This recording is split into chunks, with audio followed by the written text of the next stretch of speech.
Hace tiempo, en este mismo espacio, señalamos que si íbamos a buscar las causas profundas de la situación norteamericana y de sus liderazgos políticos, era necesario comprender el proceso que hemos llamado de desterritorialización. Es decir, ya con Reagan, Bush, Clinton mismo, y sin la objeción de Barack Obama, las corporaciones financieras más importantes fueron adentrándose en el Estado de los Estados Unidos. Y como no podía ser de otra manera, funcionaron, trabajaron en sintonía con sus intereses, no con los del interés público. Esto se corroboró a través de una transferencia de recursos importantes que elevó al infinito los beneficios de los sectores financieros y de sus adláteres, las empresas relacionadas con la fabricación y venta de armamentos. Y también fue deteriorando, de modo complementario, podríamos decir, el proceso industrial en Estados Unidos, que ha sido la potencia industrial por antonomasia. Aumentó el desempleo, aumentó el malestar y también la radicación de compañías productivas en otras zonas del planeta donde tenían más beneficios y mejores perspectivas. Esto llevó a que la caída representara un proceso, no inmediato, pero sí un proceso, un periodo, un tramo de debilitamiento social. La irrupción de Donald Trump está relacionada con esa realidad económico-social, con el interés del norteamericano blanco desempleado o de bajos ingresos en el interior profundo, donde desaparecieron las fábricas y aparecieron las casas en trailers, y aparecieron las tiendas alrededor de las plazas y a la vera de las rutas. Entonces la esperanza cambió por ese lado y el pueblo norteamericano buscó a alguien a su imagen y semejanza. Grosero, insulto, gritón, fanfarrón, todo eso que es Trump es parte del pueblo norteamericano, que buscó un representante que está relacionado con su propia formación.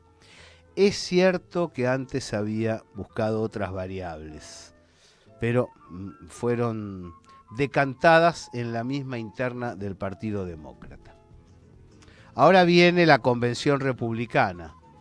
¿Qué harán frente a las 34 condenas recibidas por Donald Trump?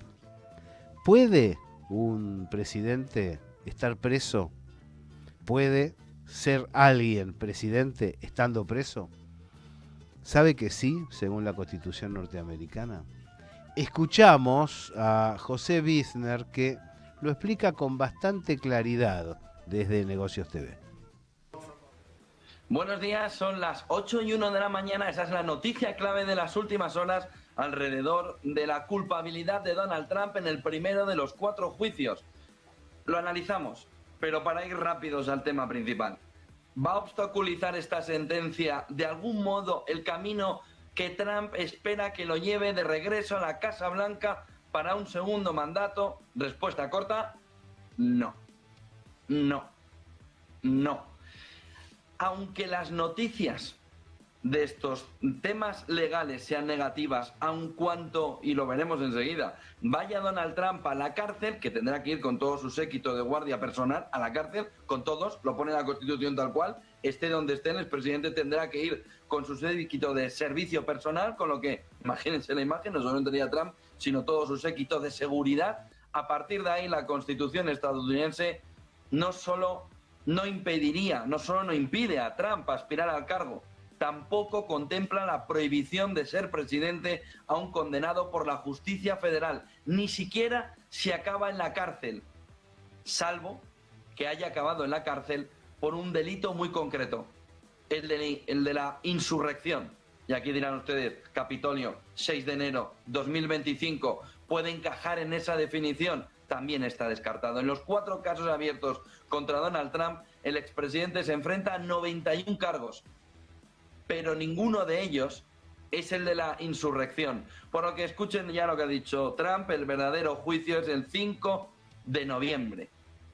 El 5 de noviembre. Trump también además quedó blindado por una reciente sentencia que hubo en el Tribunal Supremo que consideró sin base constitucional los intentos de algunos estados, por ejemplo Colorado, de sacarle de las papeletas en función de esa sección tercera de la 14ª enmienda de la Constitución. Es una adenda que se hizo en 1868. Por lo que es que no tiene consecuencias mucho más allá de la situación, sí, histórica, en el que podemos ver no solo el presidente, sino su servicio secreto entre rejas. La condena a la cárcel de Trump podría tener consecuencias en aquellos estados que prohíben votar a los sentenciados por un delito penal. Pero ¿dónde está Trump? En Florida. ¿Dónde tiene el magnate, dónde tiene Trump fijada su residencia? Mar-a-Lago, Palm Beach. Pues la ley de Florida deriva la normativa que hay en el estado donde ha sido condenado, Nueva York. Y en Nueva York no se priva a los reos de ejercer sus derechos electorales. Como les digo, se podría ver incluso que el servicio secreto está entre rejas, como una consecuencia de ese posible envío a prisión a Trump, en el que le acompañarían los miembros de su servicio secreto. Porque la ley estadounidense les obliga a acompañar a un expresidente 24 horas al día, 7 días a la semana, 365 días al año, independientemente de dónde se encuentre, incluso si está entre rejas. Con lo que, cuidado con la fotografía, porque ahora esto sí también le sirve a Donald Trump, ha llamado corrupto al juez, de volver a tener el foco mediático. Ya ha dicho y ya ha señalado a Biden y ya ha dicho que el gran movimiento será el 5 de noviembre en esas elecciones. De tal manera que a la pregunta principal, es verdad que nunca antes un expresidente se había enfrentado a un caso penal, mucho menos a 4, ni había sido declarado culpable, de momento ya en el primero de ellos, pero también es verdad que ahora mismo no hay un cambio importante y Donald Trump no va a encontrar aquí un problema para, si los ciudadanos estadounidenses lo deciden, vuelva a la Casa Blanca.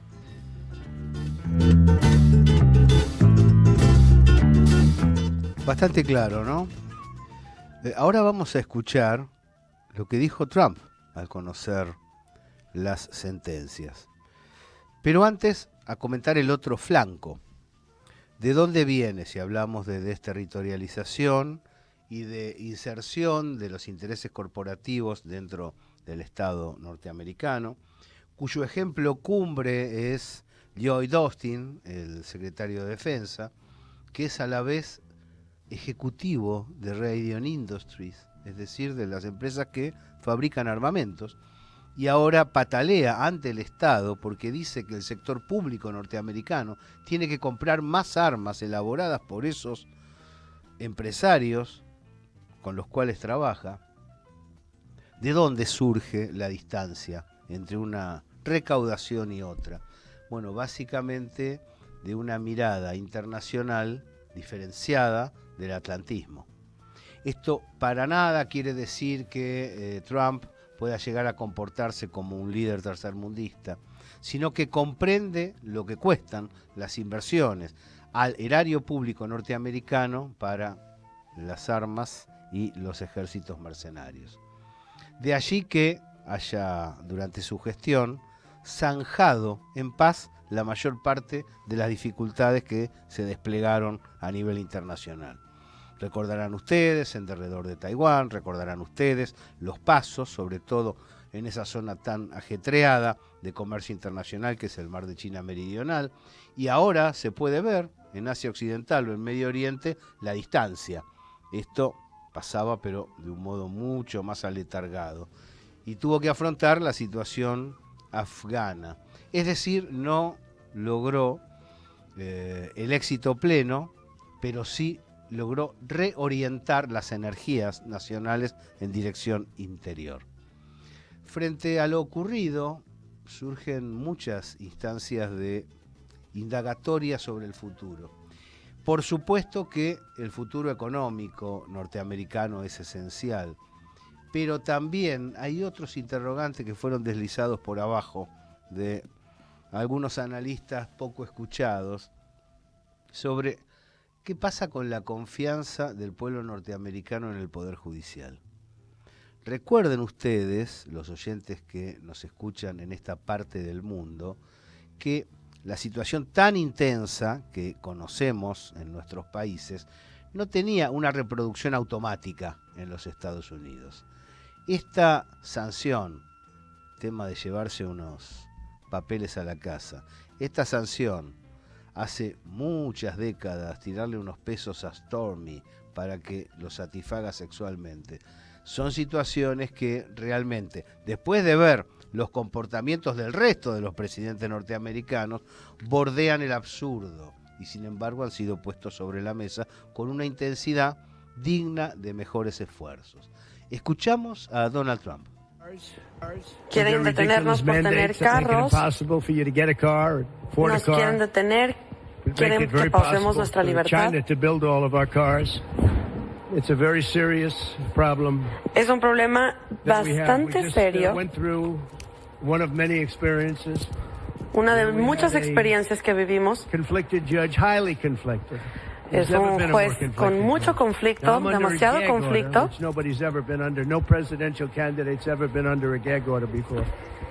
I'm under a gag order, nasty gag order, where I've had to pay thousands of dollars in penalties and fines. Son demasiadas las órdenes que están poniéndome por miles de dólares. I'm leading Biden by a lot, and I'm Saben que soy el candidato que está ganando en estos momentos sobre Biden. Nosotros los republicanos que vamos a ganar, que estamos ahora sobre Biden, sabemos que este hombre es alguien que no puede ni siquiera decir dos frases al mismo tiempo, no puede decir más de dos oraciones. Sabemos que todo esto fue puesto por Biden y sus personas, todo su equipo, armaron esta situación. Pero bueno, es el presidente en estos momentos, no podemos hablar mucho de él. Esto fue hecho por Washington y nunca antes hemos visto algo de esta misma manera. Nadie quiere escribir al respecto, nadie quiere hablar de esto, yo no puedo hablar de esto. Me quieren meter a la cárcel. Este juego va a durar un poco más de lo que esperamos. Ustedes pueden hablar de esto, pero yo no puedo hablar de esto en estos momentos. Hasta ahora, hablando del juicio, es algo totalmente injusto. No podemos usar nuestros expertos por ninguna circunstancia, bajo ninguna circunstancia. Solamente algunos de las personas, de nuestros testigos que estaban de nuestro lado, fueron también puestos en contra de nosotros. Él es completamente el demonio. Todo el mundo lo ve como una persona buena, todos piensan que él es un excelente presidente, pero las personas que estuvieron de testigos pasaron por un infierno para pasar por este juicio. No nos ha dejado hacer absolutamente nada. Cuando el gobierno quiere algo, lo tiene, y es lo que están haciendo en este momento. Incluso si es condenado a prisión antes de las elecciones, ¿eh? Porque la Constitución establece muy pocos requisitos para que los presidentes sean electos. Cosa curiosa. Por ejemplo, que tengan al menos 35 años, esto está claro, y sean ciudadanos estadounidenses que hayan vivido en el país durante 14 años. Alguien podría preguntar, ¿por qué no 12? ¿Por qué no 15? Pero bueno, es así. Así, ni la decisión del jurado ni una pena de prisión afectarían la capacidad de competir de Trump para la presidencia. Al fin y al cabo, si gana las elecciones, podría incluso jurar el cargo desde la cárcel, con la dificultad estimada sobre el comienzo de este programa, donde tendría que ser acompañado por el cuerpo de seguridad a la prisión, porque está también contemplado en la Constitución que tenga custodios de manera persistente. Lo que ha sucedido aquí es el enfurruñamiento y la direccionalidad del bloque de poder sobre un dirigente. Y vamos a no evitar, vamos a afrontar los debates espinosos. Creo que el poder norteamericano ha visto con claridad que la lucha es entre capital financiero y capital productivo. La ley Stigall-Glass lo evidencia, la acción de Clinton en detrimento de la separación de las corporaciones financieras para priorizar con control del Estado las inversiones productivas, son elementos que han determinado el rumbo al punto de combatir con un énfasis que no se conoció jamás en la historia a un presidente norteamericano. Esto lo ha llevado a Estados Unidos a entablar una batalla digna de un adversario sistémico, ¿no? Por ejemplo, qué sé yo, Xi Jinping o Vladimir Putin. No lo pueden poner preso porque no pueden hacerse cargo de la interioridad del Estado chino o del Estado ruso. Y frente a esta situación, lo que hay es una realidad internacional que está observando la perspectiva de Estados Unidos y Europa o se reconvierten en grandes potencias multipolares y se adecúan al nuevo equilibrio planetario o pasan a formar parte del lastre de la humanidad. Cuando se desarrollen las elecciones, vamos a volver sobre esto, pero lo queremos decir ahora para que quede claro, aunque ya lo señalamos en otro periodo. Trump quiere ser presidente norteamericano. No hay ninguna razón para apoyarlo desde aquí como si fuera un líder tercermundista. No hay que confundir la adecuación industrial norteamericana para poder adelantar dentro de los casilleros perdidos en este último tramo financierista con algún tipo de solidaridad con el sur o con naciones que están ligadas por otros intereses. Así es donde podemos llegar a observar con claridad lo que sucede en el norte. Lo que sucede en el norte debe ser comprendido observándolo desde el sur, y ahí lo vamos a entender. Pero una cosa es observarlo desde el sur y otra cosa es observarlo desde Europa o desde las mismas entrañas norteamericanas, como nos proponen los medios occidentales, que orientan la interpretación al punto de señalar la solución de esto es que quede claro ante el mundo que Trump es fascista. Eso es una tontería. Ni fascista, ni nazi, ni nada de eso. Trump es un industrialista que quiere llevar adelante a Estados Unidos dentro del modelo que hasta los años 50 tuvo cierto predicamento y que se extendió a lo largo de los 60. Si tiene que raspar y dañar a alguna de las naciones del tercer mundo, a América Latina, lo va a hacer sin ningún tipo de prurito. Pero confundir una caracterización con otra implica, en cierto modo, dejar de lado la comprensión profunda del proceso que tiene que ver con lo que hablábamos hace un rato sobre la falta de inversión productiva, la falta de empleo, las dificultades económicas y podemos así decir, la radicación de las corporaciones en el espacio político público norteamericano. Trump ha sido condenado por 34 causas. Se dice que son causas graves. Cuando se las repasa, pueden ser graves para la interpretación de la Corte Suprema de Justicia de los Estados Unidos. Todos comprendemos que con las vicisitudes que se atraviesan en el poder estadounidense no han de ser tan graves si se las compara con otras que hemos presenciado, conocido y denunciado durante largos años. Pero está enfocado. Dentro de un rato vamos a intentar ir sobre otro perfil de análisis acerca del mismo tema. Estamos en la gráfica.